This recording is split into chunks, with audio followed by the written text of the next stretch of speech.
Today is 25th December 2021. आमे 2021 को 6 दिन विदाय दबा और 2022 को गोटे नुआ खुशी आशा रे पाद दबा।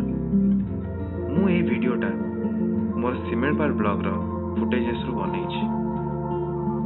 That was a journey very close to my heart. Slaying the corners with cocoa along the green and woody ways of Satakosia was really pleasurable. I have made my attempts to make this my best video of 2021. ମୁଁ ଆଶା କରୁଛି ଏଟା ତୁମ ମାନଙ୍କୁ ବି ଭଲ ଲାଗିବ।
सेठी रास्ता रे सब सांग माने रही फोटोशूट कलु आ पुणी नेक्स्ट ट्रिप स्टार्ट कलु।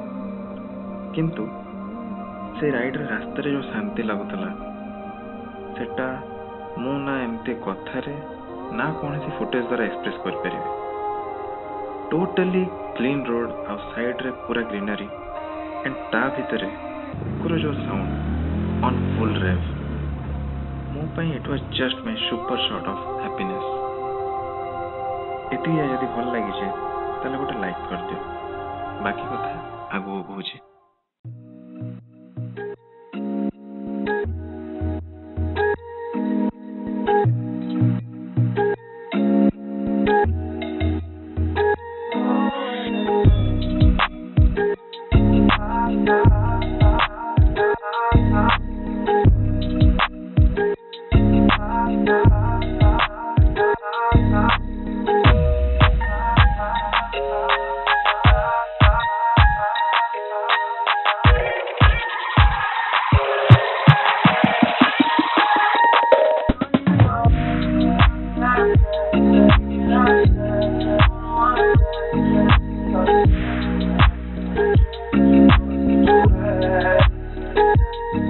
आमे भीमकुंड रे पहुंच सारिथिलु।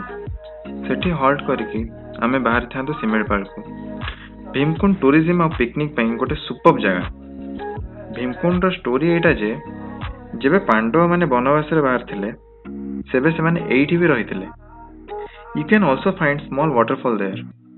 आ हां जदि कोल्ड ड्रिंक्स पीबो then be ready to pay 5 rupees extra because सेटा से माने तांको ट्रांसपोर्टिंग पई चार्ज करंती।